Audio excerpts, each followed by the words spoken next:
Good morning, everyone. Thank you so much for joining us. For those who are, I don't want to say early because it is 10 o'clock.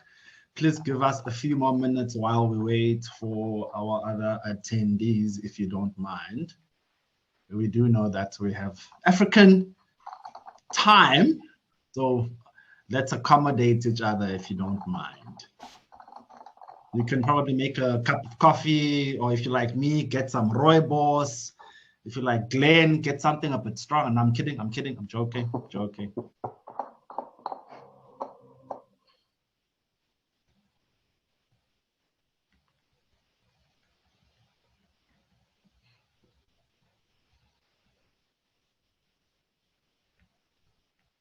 I see Lorna's joining. Lemise has joined. Caitlin. Good morning, colleagues. I hope everyone is doing well. We're just going to give it a few more minutes so that we can have other people joining. It would really be great if we can do that. Morning, Lemise. I wasn't sure if I should unmute. Hello.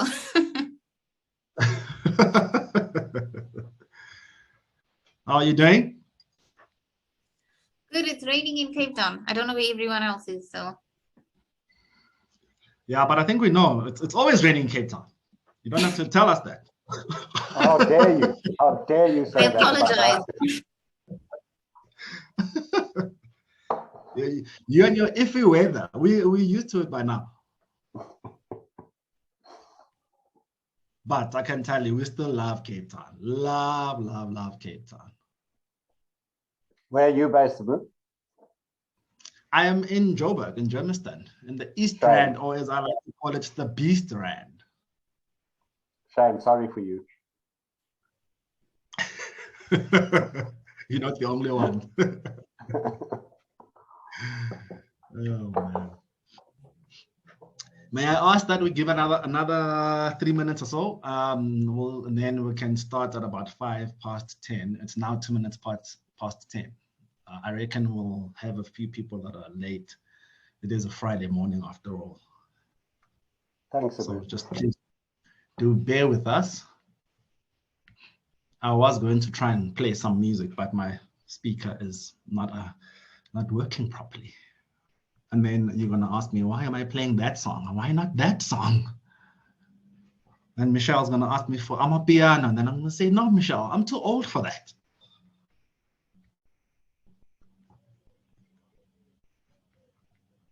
Yeah, you can laugh, Lorna. It's fine. Morning, Lorna.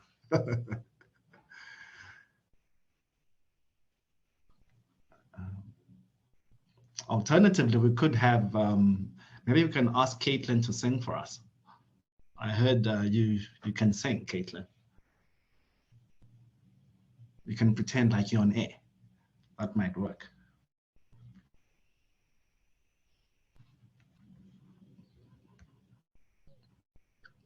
Okay. We can all join with a cappella. As long as I'm not part of that choir, then we're good to go. Lorna has a good singing voice. Yes, I've also been told. This is a tough crowd. Everyone's so quiet. I don't think I'd want to do that. Because then they'll all leave. No, maybe you will liven it up a little bit. That's your job, Lydia. That's your job. To liven it up a little bit. Are you, Captain? It is now 4 minutes past 10 o'clock. Gabriel also just joined. Another minute, and then I think we can start. I think also there aren't too many of us, so maybe we can do a quick introduction from everyone. I think that might not be such a bad idea. Okay, it's now 10:05. I think anyone else that's going to join us can do that. We can still admit them as they come in. Good morning, everyone, and happy Friday. Happy Friday. I hope it is payday Friday for some of us. You know, those who got paid, please share some of that. We would really appreciate that. I can put my account details in the chat. Most definitely, I need that. My name is Sibusiso Mkhwanazi, for those that I've never met.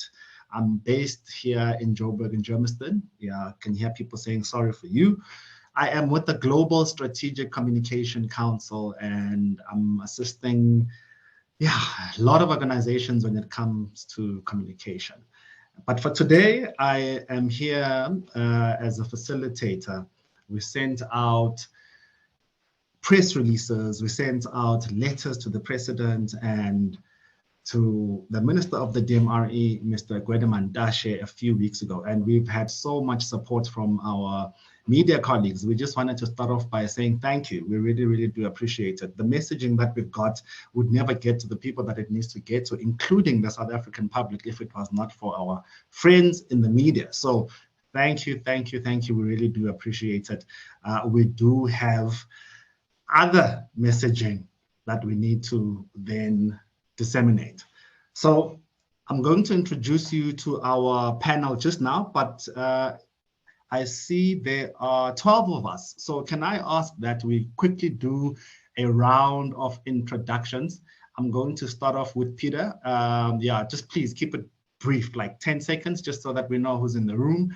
I think it always helps. Then I will let you know about the panelists. Peter, do you want to go first, please?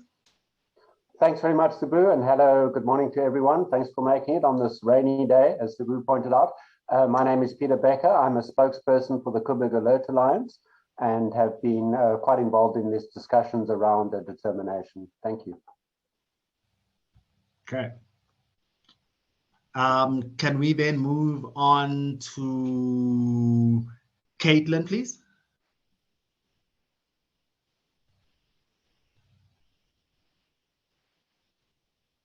Caitlin?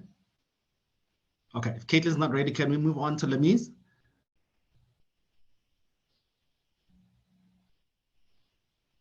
Hi, sorry, I'm hello, I'm Lemise. I'm from News 24. I write about climate change and energy a lot. A lot. Thank you, Lemise. Can we move on to Lorna, please? Sure, my name is Lorna. I'm from Project 90 by 2030, and I'm apologizing for poor network here with the rain. Everyone's blaming the rain. Okay, Caitlin just typed in the chat. She's from, let me just find it here quickly. She doesn't have sound. I'm just trying to find it. I'm Caitlin, a news journalist from Hot FM. Thank you very much for joining us. Can we then please ask Gabriel? I hope I'm saying it correct. Gabriel or Gabrielle? Hi, Sibu. Thanks very much. It's Gabrielle from the Centre for Environmental Rights. Just joining to thank the media groups and also the EXA group for all the work that they've done thus far. Thanks, everyone.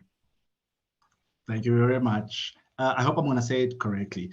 Is it Denine? Denine Erasmus. Good morning, everyone. Yes, Denine Erasmus. I'm from Business Day, and I write about energy and climate change and resources. Thank you very much. When we move on to Makosazane Twala, just a quick 2-second introduction.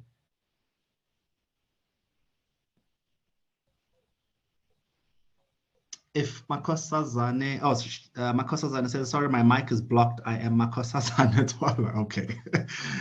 Then is it Professor Nicholas King that's here, or is there another Nicholas King? Yep, no, that's me. I'm dialing in from Nairobi in Kenya. So glad to be here and participate. Thank you very much. Thank you, everyone. So I'm quickly going to just let you know about our panelists for today. This is why we're all here. So we've had Peter introduce himself. If you want to say anything more, Peter, you'll be given that opportunity. But we'll start off with Thando Lukuko. He is from the South African Climate Action Network. Then we're going to have Michelle Maka from the African Climate Alliance speaking to us. Then Peter Becker from the Coburg Alert Alliance. Then Lydia Peterson, representing two organizations. She's an overachiever, clearly. Project 90 by 2030 and Fight Inequality Alliance South Africa. Then we're going to ask Glenn Tyler Davies from 350 to follow after that. Please do remember, we are going to have a Q&A session after that. But without any further ado, Mr. Lukoko, also from Nairobi, please go for it, sir. Can I ask that everyone to be on mute, please? Thanks, Boo. Good morning, colleagues, indeed, from overcast Nairobi.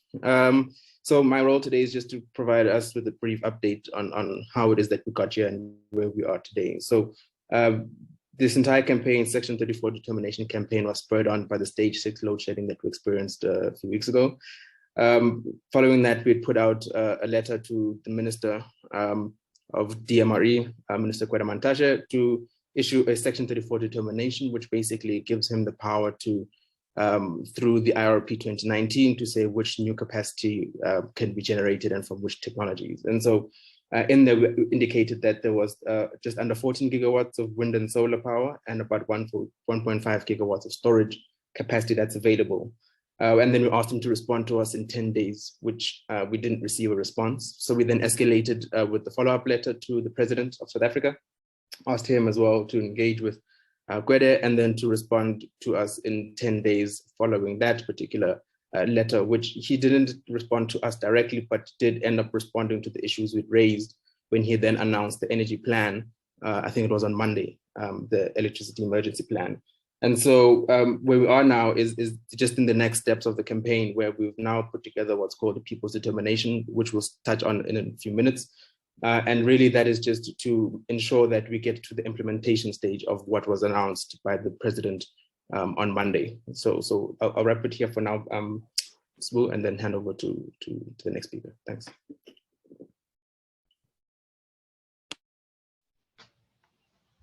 Thank you very much, Tando. I think Prof. King also said he's from Nairobi, so I don't know if you guys have met. Maybe you can have some breakfast after this. Michelle, you're up next, please. Hi, everybody. My name is Michelle, and I'm from the African Climate Alliance. And we represent the youth constituency. We are youth-led movement. And we found it very important to endorse the campaign. Why? Because we really do believe that renewable energy is the future, essentially. And that if we're able to solve the crisis now, we are going to secure jobs, we are going to set up the country for hopefully no more blackouts. However, just one concern that we currently have as youth is that gas is still on the list as a viable energy option, which we feel like it isn't, and maybe we can explore that as we have this conversation. But yeah, that's a little bit about me and the organization I'm representing today. Thank you very much, Michelle. With the T, Mr. Becker, stage is yours, sir. Thank you very much. So I think this thing has arisen from all of us in our own capacities campaigning to stop things. So in my own case, nuclear power, other people seismic blasting, gas, fracking, new coal, etc., etc. But what we've all got in common is that if we want to stop that technology from coming forward, we need to propose what we do want. And that is what this is all about. We noticed that the IRP already planned for all this energy, and as it's been explained, we asked that a determination was issued for all of that, and that's how we ended up here. Now, one of the problems with implementing renewable energy is in South Africa is local content, and that needs local manufacturing, and that will have the result of creating local jobs if we can do that. But for that to occur, there needs to be certainty in the industry. The industry needs to know that there will be a certain amount of market of those particular technologies like solar PV, wind turbine storage, and so on.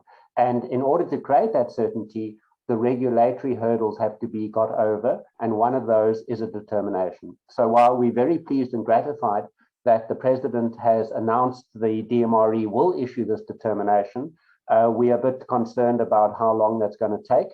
and we thought we'd lead by example. So we created this determination in about 4 days since the president's speech, and we're hoping that with all the resources at the disposal of the DMRE, they can match us with speed and hopefully use this as a template, so we've done some of the work for them. In terms of nuclear, sometimes the idea of a new nuclear plant being built is put forward, but I think we can all agree that's a fairly ludicrous idea. The president himself said we just can't afford it, so the debate is kind of unnecessary. But just looking at the costing, the relative costing, a new nuclear plant might cost in the region of 800 billion rand conservatively, and doing a quick calculation based on the Lazard latest costs, that's equivalent to installing that amount of money could install 53 gigawatts of solar PV. Now, I'm not saying that's what should be done. I'm just giving a relative example. One nuclear plant of about 4 gigawatts or 53 gigawatts of solar would cost the same. And of course, one must be careful because of energy availability factor or capacity factor. So the 53 will only deliver for maybe a third of 35 to 40% of the time because of the nature of solar power. But it's an interesting comparison. So I think the only real decision that South Africa faces when it comes to nuclear power is the extension of the Coburg plant, which comes to the end of its life in 2024. Already that process of attempting that refurbishment has been beset with problems. There was a 1 billion rand penalty payable by Eskom to Framatome recently for not being ready for the first attempt at the process.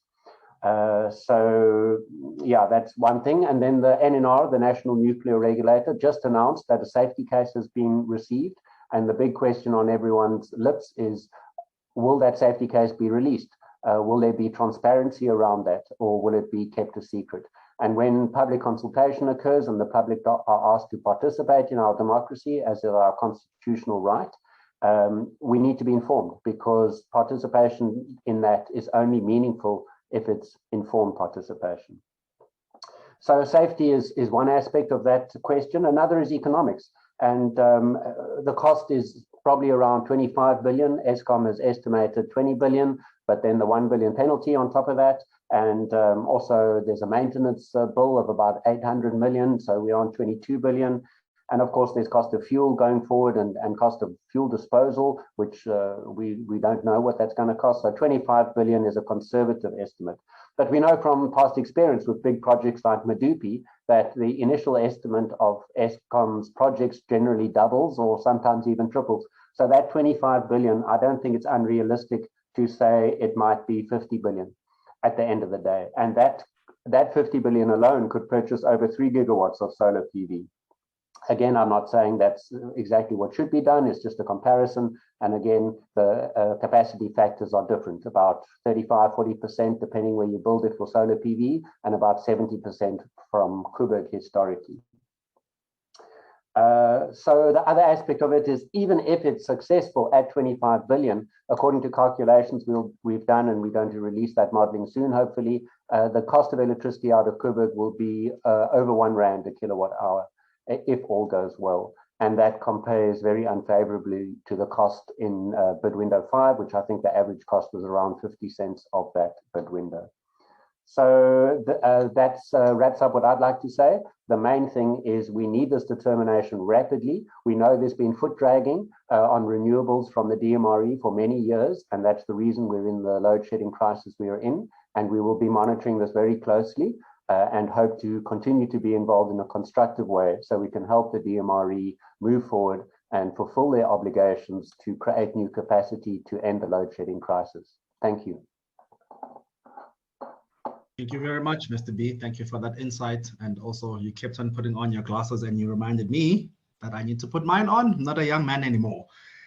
Can we please ask Lydia Peterson? Good morning, everybody. I'm Lydia Peterson. I'm out here in Cape Town, and it's beautiful weather where I am. I am with the Fight Inequality Alliance, FIA South Africa. I'm a community facilitator, and I'm representing Project 90 by 2030 here this morning. We were very pleased to hear the President's announcement that bold and decisive steps will be taken to address the energy crisis that we have and move swiftly to a just energy transition. However, we have concerns. The DMRE has been dragging its feet in terms of processing and implementation. And this is why this people's determination has been done. And this is the reason why we want urgent action to follow in terms of procurement of what the president has been saying on the 25th of this month. Thank you so much.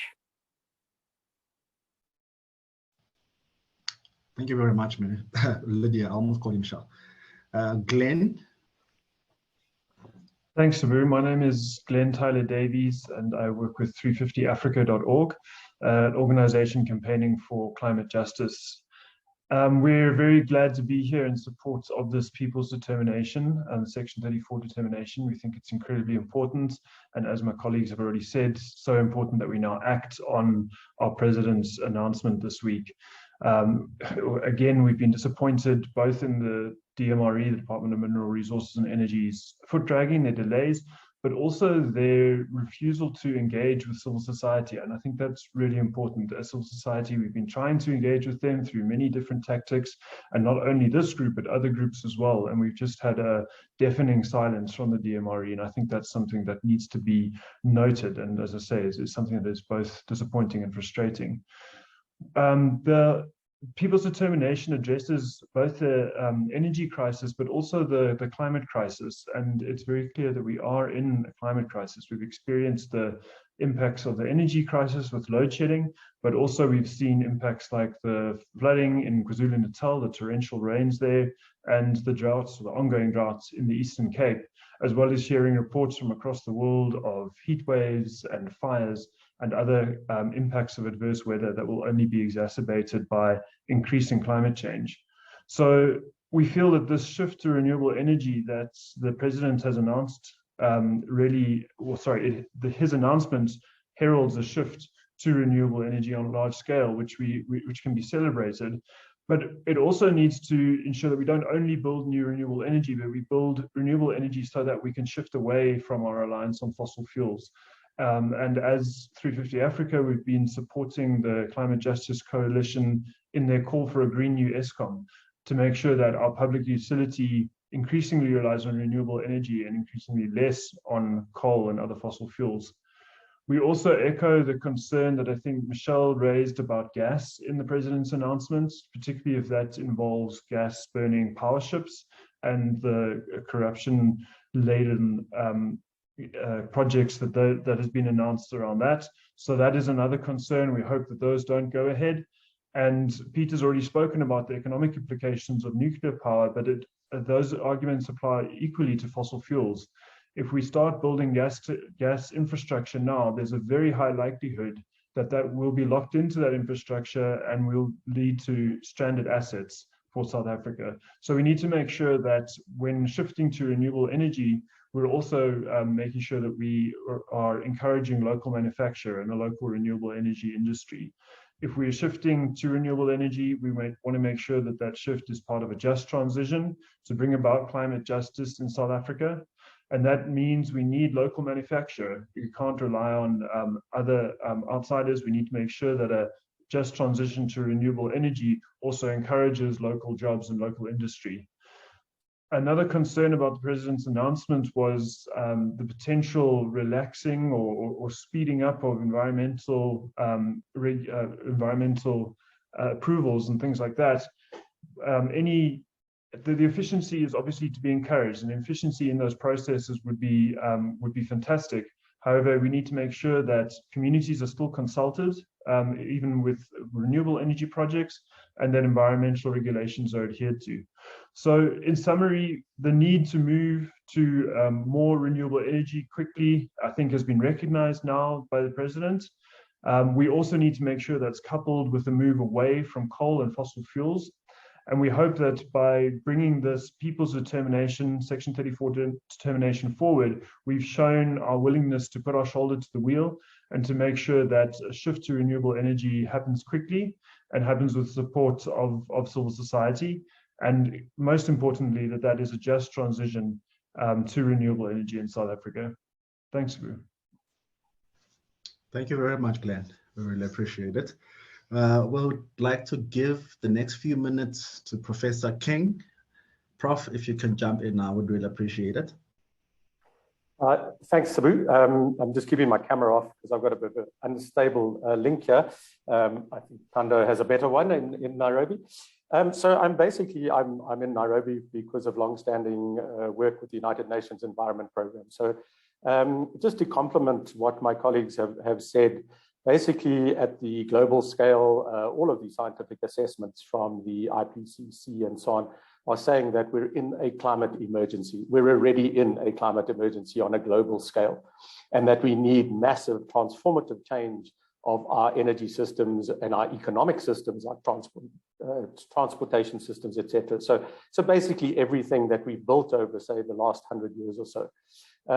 Equally in South Africa, we're in the middle of an energy emergency, and we know that with load shedding and so on. So on the one hand, we have a immediate crisis in South Africa in producing sufficient energy. And on the other hand, we have a global crisis, which is both here and now and a future crisis. And we can only solve these two things together. And the only way we can solve them together is to completely transform our energy systems from being fossil fuel based into renewable energy sources. Now, we've had plenty of studies done both globally and locally in South Africa that renewable energy is by far the least cost option going forward. It's also the quickest way to go forward. It's a whole new technology sector. So it's where we're going to get growth in job creation, in manufacturing and so on. And so local content is a big concern. Whereas with fossil fuels, it's a dying sector. It's becoming more and more expensive to go deeper and deeper for coal and oil offshore. It's polluting. It uses lots and lots of water, pollutes water. Water is our most limiting resource in South Africa. We have to protect our water resources. We have only one source of water in the country, of fresh water. We have plenty of energy options. We need to be looking at our water resources. And the other aspect that we need to look at is that the energy crisis in South Africa right now is a now problem, but the climate crisis is a now and a future problem. And we need to be looking out for the youth and future generations. I'll pop a report link, which I did for the Center for Environmental Rights last year, around the impacts on youth. Michelle raised this point, and what that future is going to look like in South Africa if we don't address this climate challenge right now and stop using fossil fuels. And I tell you that is not a pretty picture. So we really need to be making decisions for those who are not currently part of the decision-making process as well.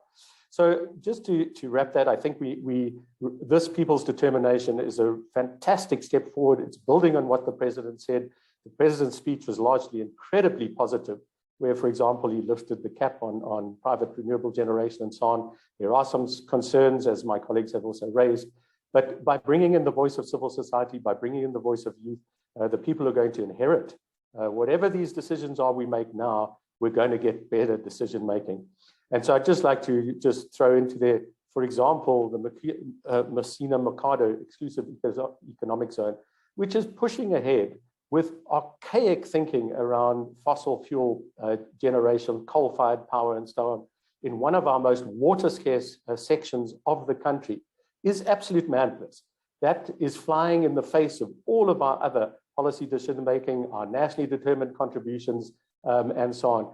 And so, pushing forward on the People's Declaration, trying to, as somebody said, put our shoulder to the wheel and help with making the very best policy decisions, both in interest right now as well as future generations, is absolutely critical. And this is a fantastic step forward in that respect. So thanks for the opportunity to be part of this, and happy to answer some questions later. I'll put that link in the chat box now. Thank you very much, Prof. We really appreciate it. I'd like to maybe give Michelle 2 minutes because the youth perspective is very important. If you can just let us know, Michelle, why ACA, the African Climate Alliance, is behind this initiative. And I bring this up because I have 14-year-old twin boys that are always telling me how old I am and they want the youth to be more active, So maybe let us know why ACA is part of this. They're always telling me, you're so old, you're old. So maybe a youth perspective will help us. Thanks a lot, Sue. I think our youth perspective really has been endorsed already. I mean, Glenn really spoke well about it, and so did Nicholas. And I think one thing that we would need to realize, which I think has been realized already, is that renewable energy is not only quicker to build, but it also provides exciting opportunities for job creation. This country has over 40% youth unemployment. That is scary. And this provides an exciting opportunity to try and curb that. Not only are renewables affordable, but they prove to be healthier, obviously, for the environment, if they're being put against non-renewable alternatives. And of course, one of the very major concerns is the issue of job creation, because that ensures that youth are able to participate in the economy as well, which we're currently not seeing to the fullest of potential. And I think I touched on a little bit on why our very big concern was the fact that gas is still on the list of potentially viable options. But apart from it being obviously a fossil fuel, I think one major concern is that it opens up an opportunity for us as a country to be put in a very, very compromising position. I think currently, if you look at car power ships, I think there was, in the face of load shedding and everything that was happening, car power ships were proposed as an interim solution, only to find out that we would be getting into this really, really compromising relationship with these companies for 20 years. It seems very, very problematic for an interim solution to load shedding. And I think that is one of the big concerns. The processes also that come with gas and maintaining it is it's very emission heavy. The process, everything that has to do with it, it just is not a viable option. Future generations are needing not only us, we're going to be your age in a couple of years, right? But future generations that come after us really need us to secure not only the environment, but the economy, because it is going to collapse the further we rely on fossil fuels. And so that is why the African Climate Alliance endorsed this campaign, because we really believe that we are starting to take steps in the correct direction. However, we really need to do so being mindful of what we're getting ourselves into. So we need our future to be secured. Thank you very much, Michelle. I think you've got the quote of the day there. We are going to be your age one day. Thank you for that. Thank you. Can we please open up the floor then to any questions from anyone, including our media guests? You can just go for it. And then our panelists will be able to answer any questions that you've got. Who will take our first question? Or who will pose our first question?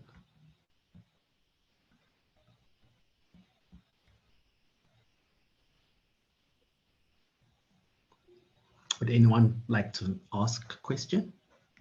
High school, we've got a question from Danae from Business Day. Deneen, sorry. Okay. In the chat? Is it okay if I just ask it? Yeah. Sorry, I didn't see that. I'm so sorry. Okay. Yeah, go for it. This is really for anyone on the panel. I think from the Department of Mineral Resources and Energy, one of the DDGs spoke at the Coal Transformation Day earlier this week in Johannesburg, and also from previous statements from the department that from that corner, it's very much being framed as energy security versus energy transition debate, where there's sort of this idea that we need to delay the transition, or at least attempt the transition in such a way that we first and foremostly address energy security in South Africa, and first make sure that everybody has access to to energy. So just from the panel, how do you respond to that? How is it warranted in a way to sort of just start to frame it as this type of either or conversation, or can energy security be achieved quicker and more cheaply with renewables than with delaying the phasing out of coal and other fossil fuels?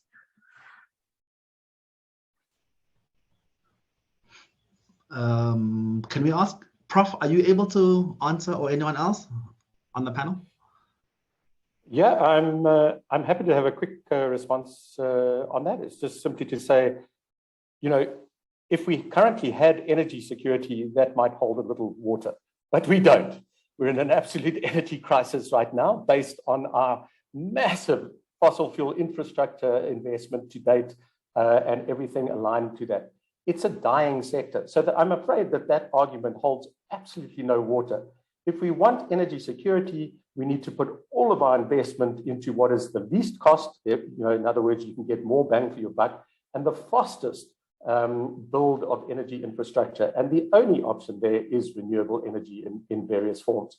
So I'm afraid that argument around energy security is actually contradicting itself. The only way we're going to achieve that, there is a large proportion of people in South Africa who don't have access to energy at the moment. So they often trot out these phrases, it's to provide energy for all. And waiting on the current grid to go to everybody in the country is ridiculous. The only way we're going to get electricity to everybody is to put solar panels on everybody's roof, for example, have local community power generation, have local smart grids and so on. We're never going to get electricity to everybody by continuing to build these centralized utilities with massive transmission grids and so on. And of course, just remember that the bigger the infrastructure, the longer the power lines, etc., the more vulnerable they become to extreme weather events. And we're going to see more of these extreme weather events, and they're going to become more extreme.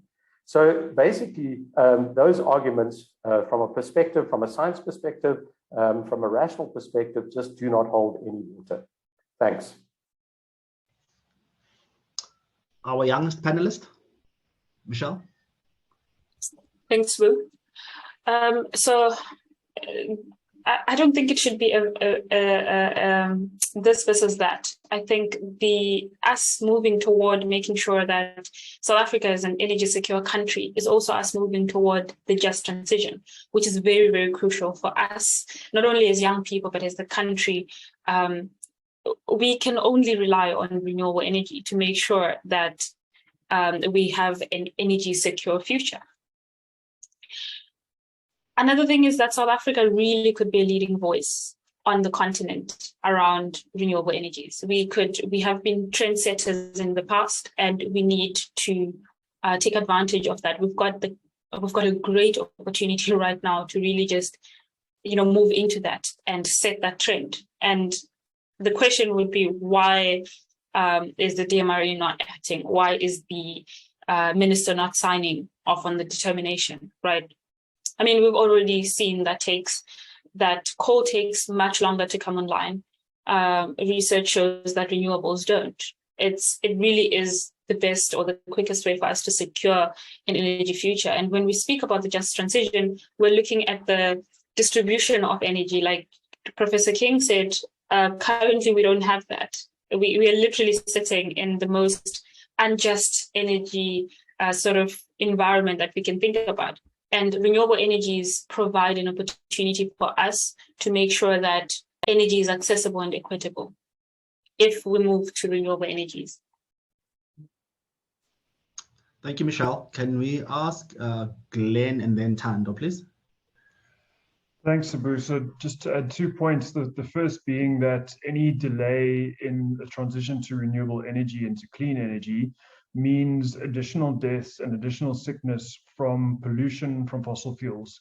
So if you want to talk about justice, if we want to talk about what the people of South Africa need, we need a transition to clean energy. The second point I wanted to make was around, again, this idea of delaying a just transition or any transition. The transition is happening. The transition is happening globally. And if we delay in South Africa, we are going to be left behind.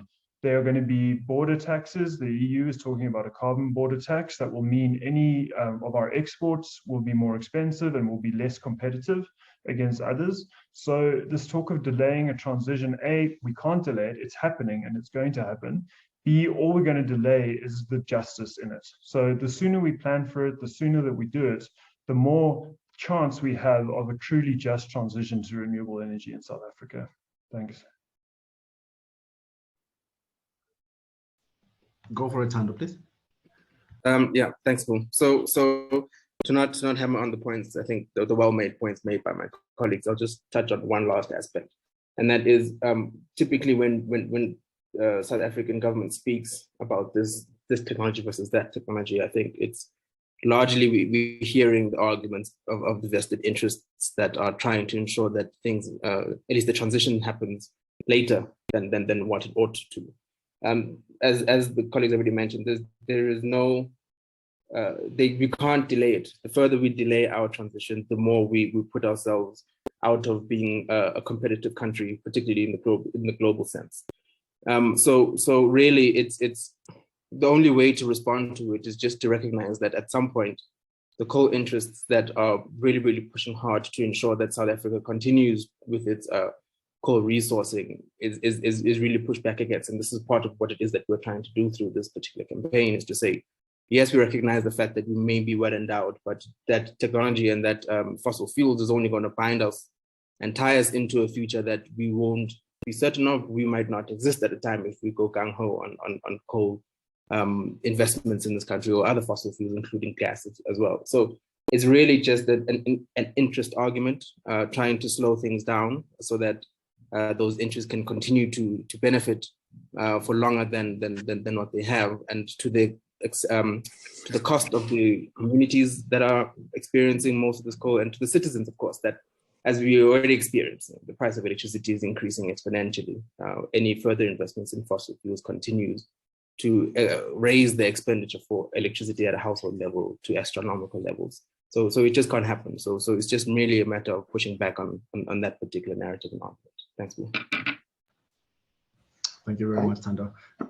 Yeah, Peter? Thanks, Sabu. You said in the message, go ahead. Just very briefly, all of this delay hinges on what is perhaps a bit of a fantasy, and that is we can repair our coal fleet and we can get it back to 100% capacity. As the president said in his speech, it's about 35 years old is the average plant life. And whether it's an old nuclear plant or old coal plants, it becomes at some point like an old car. As you try and repair it, more and more things break. And at some point, it's time to give up on that idea. Thank you. Lydia? Hi, yes, thank you, Sabu. I am reminded of the fact that a couple of years ago, and still, Eskom is applying for non-exemption on the emission standards. And moving to a just transition will obviously mean better health, and it will mean a better, cleaner environment. So while we delay, the government is doing this delay tactics, I think that more and more people will be affected. The environment will be devastated if fossil fuels will be continued to be used in our energy mix. So a just transition should not be delayed at all. It shouldn't be a if or a what. It should be of utmost importance that we will move forward to a just transition to save possible lives, to save the environment from degradation. Thank you. Thank you, Lydia. Do we have any other questions, specifically from our media colleagues? Yeah, please, if you want to also just maybe drop them in the chat, that's also fine. I think two of our colleagues' mics are not working. Please type it in there and then we can have them answered. But if you do have any, put your hand up and then we'll give you the opportunity. Prof. King? Oh, sorry. Can we ask David to go in and then Prof will go to you? David, go for it, please. Hi, sorry, I can't find my hands up, but good day, everybody. I have a question really, or a preoccupation with the just transition. I think it's a very important concept. I think it's also capable of being hijacked. And so I think that all the arguments raised today form a really coherent reason why we believe what we believe and why we should be able to persuade other people that it's a natural way forward. But we need to be very specific about what we mean by the just transition. And I'm thinking of the communities that have a stake in keeping coal going. We have to reason with them about unhooking their future to coal. And it's very difficult for people to see that. So we've got to be extra diligent in how we approach communities that are now benefiting from the footprint of coal, to show them that they should, that what a just transition means is that they get chances for re-employment, for moving away from the sector without suffering too much. And in everything we do, we should spell out as much as possible a kind of blueprint. Not that we have all the answers for everything, but a kind of scenario of how a just transition would really work and really be in the interest of the majority of people in our country. And we need to turn the tide against Mantashe on this question, because he's seeking refuge in alliance with the trade unions involved and the inhabitants of the coal mining areas. We have to really work on that and change the thinking of people so that they rebel against what Mantashe is trying to do. Thank you. Thank you very much. Prof? Yeah, thanks, Boo. I'll leave the just transition issue, which David brought up, to my colleagues, but just to say that there has been significant work, as he was talking about, talking to those communities that depend on the coal jobs, talking to the trade unions and so on. And there have been what would a just transition look like type of reports that have been drafted for exactly that. How do we transition renewable energy manufacturing to those regions, for example, that sort of thing. I just wanted to touch on something that was raised earlier, I think by Tando, about the, we do have resources, coal resources in the country, and very often the arguments are, well, we should use those.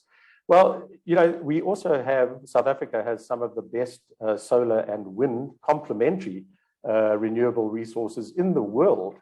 And so, that argument holds for renewable energy just as well.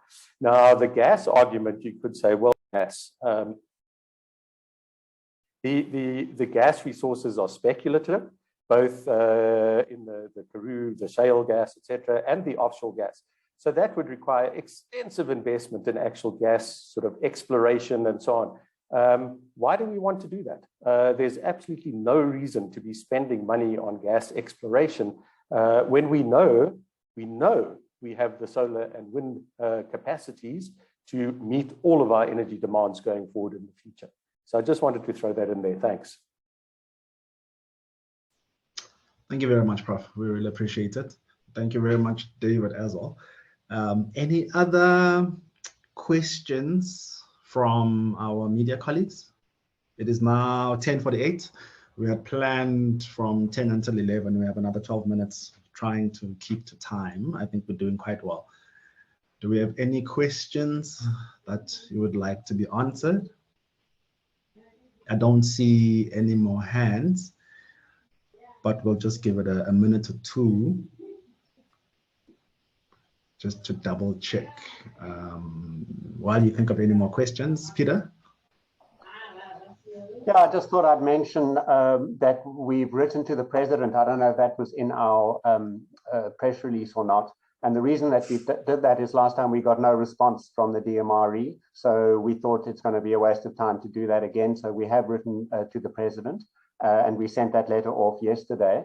And I'm not sure if we've released that to the media, but we can on request send that out as well. Just wanted to say that. Thanks. Yeah, for sure. We will send them that out after this. And anyone else who has not received the press release, please do let me know. We will then make sure that you've got it. We would really appreciate that. Yeah. Michelle and then Tando. Cool, thanks. I wanted to speak to David's question around the just transition. I think what's important is that we need to realize that in addition to all of these efforts, there needs to be a re-education of communities. right? But even then, we also need to ensure one other thing that was a bit of a worry when the president made the announcement was that there were what appeared to be hints to potentially privatizing Eskom, which is a little bit of a concern, or not a little bit, which is a very big concern. Why? Because even when we do move to the energy sector potentially being privatized, it means that even if we want to talk about the just transition, we're not really transitioning justly, because we're going to find ourselves in a situation where energy is just that expensive for communities which depend on them. So one thing would be to make sure that electricity or energy stays subsidized, and that the government stays making sure that it's distributed equitably. And that would be in line with the just transition. So I think that that is definitely a very big concern. But what is a lot more concerning is that government really needs to make sure that energy continues, like all of these households and communities that we're talking about continue to get potentially energy directly from government, because that ensures that that continues to be subsidized, affordable, and accessible. Yeah.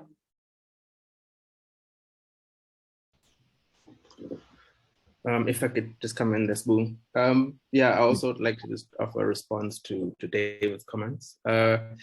So yeah, I think David, your points are not lost. You know, one of the reasons why the Presidential Climate Commission exists is specifically to address the issue of how do we plan for a just transition? How can we get there?